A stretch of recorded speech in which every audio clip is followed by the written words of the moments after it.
헬스장 화장실을 방문한 뒤 성추행범으로 몰렸던 20대 청년이 무혐의 처분을 받자 같은 경찰서에서 비슷한 일을 겪었다는 주장이 나와 논란을 일으켰던 한 사건. 한 60대 여성이 강아지를 데리고 산책하다 마주친 남성의 옷 사이로 신체 부위가 노출돼 있었다며 신고한 사건입니다. 경찰이 기소 의견으로 송치했지만 검찰이 불기소 처분한 것으로 알려져 과잉 수사 논란이 제기됐습니다. 이를 두고 경기 화성동탄 경찰서 측이 CCTV 영상과 신고자의 진술에 충분한 개연성이 있었다며 해명에 나섰다고 합니다. 동탄 경찰서에 따르면 지난해 8월 저녁 8시쯤 화성시 영천동 한 거리에서 반려견과 함께 산책을 하고 있던 60대 여성 A씨가 20대 남성 B씨와 마주쳤습니다. B씨는 쭈그려 앉아 A씨 반려견을 만져줬는데 이 순간 A씨는 급히 현장을 벗어난 뒤 어떤 남성이 강아지를 만지면서 신체 부위를 내보였다고 112에 신고했다 합니다.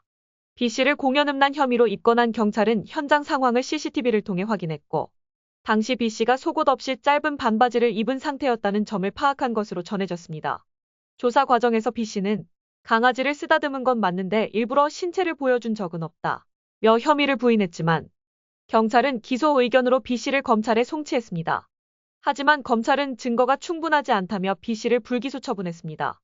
경찰은 CCTV상 피해자가 깜짝 놀라 달아나는 장면과 피해자의 진술 등을 종합해봤을 때 혐의가 충분히 인정된다고 봤다고 밝혔습니다. 또 글쓴이가 주장한 대로 유도신문과 성적 수치심을 유발하는 발언을 한 사실도 없다며 당시 여성 수사관이 조사했는데 상식적으로 남성을 상대로 그런 말을 했겠냐고 해명했습니다. 다만 검찰이 불기소 결정을 내린 데 대해선 공연음란죄가 성립하려면 고의가 있어야 한다며 검찰은 설령 성기가 보였다고 하더라도 고의가 없었다고 본 것 같다고 설명했습니다. 앞서 지난달 28일 이 경찰서 자유 게시판에는 우리 자녀도 똑같은 일을 여천계에서 당했습니다라는 제목의 글이 올라왔습니다. 글쓴이는 갓 제대한 자신의 아들이 성추행범으로 몰려 동탄서 여천계에서 수사를 받았다며 무죄 추정의 원칙은 고사하고 허위 자백할 때까지 유도신문을 했고 수사관이 수치심을 일으키는 발언 등을 한 사실이 있었다고 주장했습니다.